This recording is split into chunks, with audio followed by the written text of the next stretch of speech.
Hello, we're back in Hidden Figures. We're going to be reading chapter 12 today, An Exceptional Mind. It's page 93. So again, if you do not have your book with you, go grab it and follow along with me. You may pause my video. Otherwise, we're going to go ahead and get started. Chapter 12, An Exceptional Mind.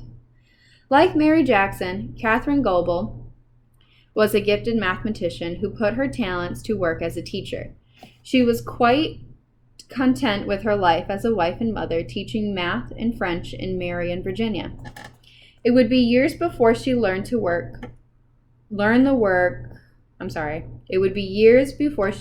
the work being done at the NACA in Hampton.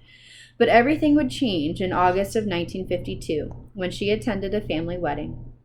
At the wedding, Catherine's husband's brother-in-law told Catherine that the government was hiring black women to work as mathematicians at Langley. He knew she had studied mathematics in college and graduate school. He was the director of the Newsom Park Community Center where Dorothy Vaughan and her family lived. He knew Dorothy had quite a few of the women working for her in the West computing. Catherine listened carefully. She and her husband were public school teachers with modest paychecks. They had 3 daughters and had to manage their budget carefully to cover all of their family's needs. She enjoyed teaching and felt a sense of responsibility to advance the race by giving her students the best possible education, even though they attended segregated schools with fewer resources. But now the mention of the opportunity at Langley reminded her of something she had almost forgotten: the dream of being a professional mathematician. After many years, it looked as if that dream might not come true. A mind for math. Catherine's father was a math whiz. Though educated only through the 6th grade, he could tell how much lumber a tree would yield just by looking at it. From the time she was a toddler, Catherine's parents realized that she had inherited her father's mind for math. Catherine, the youngest of 4 children, counted whatever crossed her path: dishes, steps, and stars in the sky. She excelled in school, especially in math. Whenever her teachers noticed that Catherine's desk was empty, they would look for her in the classroom next door, where they would find her helping her older brother with his math lesson. Catherine graduated from high school at age 14. Wow. In 1933, she enrolled at West Virginia State Institute, a black college outside Charleston. By her junior year, she had tackled every math course the school offered. So her math professor created special advanced math classes just for her. You would make a good research mathematician, her professor told Catherine when she was a sophomore. I am going to prepare you for this career. He believed in Catherine and her special ability, even though job prospects were poor. In the 1930s, employers openly discriminated against Irish and Jewish women with math degrees. The odds of black women finding work as a mathematician were especially low. After graduation, Catherine took a job teaching at the high school in Marion, Virginia. She met Jimmy Goebel, and they fell in love and married, but they kept their marriage secret. Catherine loved teaching, but at the time, the law didn't allow married women in the classroom as teachers. Unusually capable. In the spring of 1940, at the end of a busy school day, Catherine was surprised to find the president of her former college waiting outside her classroom. He said he had a special opportunity for her. Because no graduate programs were offered at any black colleges in the state, the all-white West Virginia University would be forced to admit African Americans to their graduate programs in order to comply with a Supreme Court order. If a state didn't operate a separate graduate school for black students, it would be required to integrate its existing graduate schools. Since there were no graduate programs for black students in the entire state of West Virginia, the law said that the white school had to open its doors to blacks. The governor of West Virginia didn't want to fight the law. Instead, he planned to integrate the state's public graduate schools. He asked for the names of 3 unusually capable West Virginia State College graduates who might be willing to desegregate the university. Catherine was asked to be one of the 3.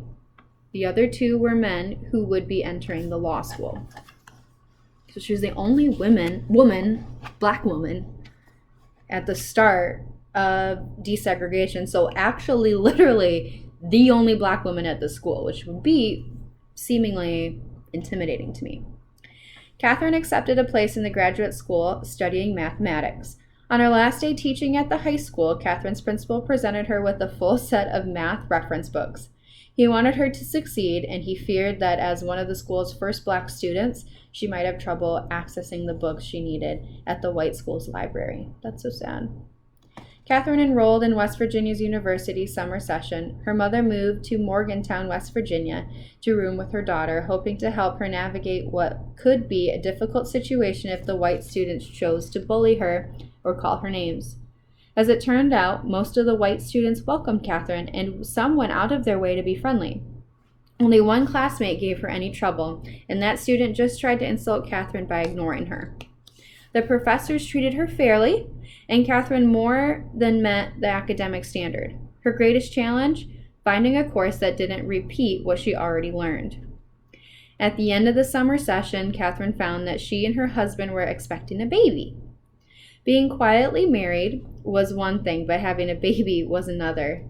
Catherine and her husband announced the news to her family, who were overjoyed, although they realized that she was going to have to leave school. Catherine became a full-time wife and mother. She and Jimmy eventually had 3 daughters. She never regretted putting family life ahead of graduate school. In 1944, Catherine took a teaching job at the local black high school to help support her family. She remained at the job until she learned about an opportunity at Langley in 1952. A new life. After listening to her brother-in-law describe the job at Langley, Catherine and her husband Jimmy decided to take the leap and move to Newport News.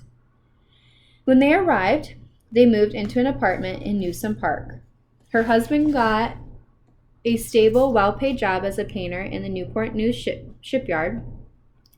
Their 3 children loved the new school and marveled at being part of such a large and dynamic black community. Langley's personnel department approved Catherine's job application as a computer in 1952, but she didn't start work until June of 1953. In the meantime, she worked as a substitute math teacher at the high school, which allowed her to meet a lot of families in the area. She was involved with her sorority and her church. She developed a social network and met the women who would become a lifelong best friend. Eunice Smith, who lived 3 blocks away and was a 9-year veteran at West Computing. When Catherine started work, she and Eunice decided to drive to the office together. It was a great surprise for Catherine to find not only that her new boss, Dorothy Vaughn, was a fellow West Virginian, but that their families had once been neighbors. It didn't take long for Catherine to appreciate that Dorothy wasn't just a talented mathematician, she was also a great supervisor. For 2 weeks, Catherine worked at her new desk in West Computing, hitting the ground running. Then one morning, an engineer came into the office and quietly conferred with Dorothy. The Flight Research Division needs 2 new computers, Dorothy Vaughn announced. The Flight Research Division was a group that specialized in testing real planes rather than wind tunnels. Catherine and Irma, I'm sending the 2 of you, assigning Catherine and another West computer to the job. Confusing signals. For Catherine, being given an assignment in Flight Research Division, whose office was on the top floor of Langley's gigantic hangar, felt like a good fortune. She had been elated to work in a pool and calculate her way through the data sheets, but being sent to work closely with the engineers was even more exciting. With just her lunch bag and purse to carry, Catherine went over to the hangar, which was a short walk from West Computing office. She slipped in the side door, climbed the stairs, and walked down a dim cinder block hallway to the Flight Research Laboratory. Inside, the room smelled like coffee and cigarettes. The engineers smoked and drank coffee all day while they were working. Like West Computing, the office was set up in a classroom style with about 20 desks. Most of the people on the team were men, but there were a few other women in the group working as computers. Catherine looked for a place to wait for her new bosses. She went to an empty cube and sat down next to a white engineer. Before she had a chance to say hello, the man gave her a sideways glance and then got up and walked away. Had she done something wrong? No one else noticed what happened, but Catherine didn't know whether his action was meant to be insulting. It could have been because she was black and he was white. It could have been because she was a woman and he was a man. It could have been because he was a professional and she was sub-professional. Or it could have meant nothing at all. Outside the Langley campus, the rules were clear. Blacks and whites lived separately, ate separately, studied separately, socialized separately, worshipped separately, and for the most part, worked separately. At Langley, the boundaries were fuzzy. Some of her colleagues were northerners or foreigners who'd never so much as met a black person before arriving at Langley. Others were from the Deep South, with strong attitudes about racial mixing. It was all a part of the racial relations laboratory at Langley. Blacks and whites were exploring new ground together. Catherine and the other black mathematicians mounted a charm offensive. They made a special effort to always be well-dressed, well-spoken, patriotic, and upright. They were keenly aware that the interactions that individual blacks had with whites could have implications for the entire black community. Within 2 weeks, whatever had caused the engineer to move away from Catherine's desk had faded from mind as the two got to know one another.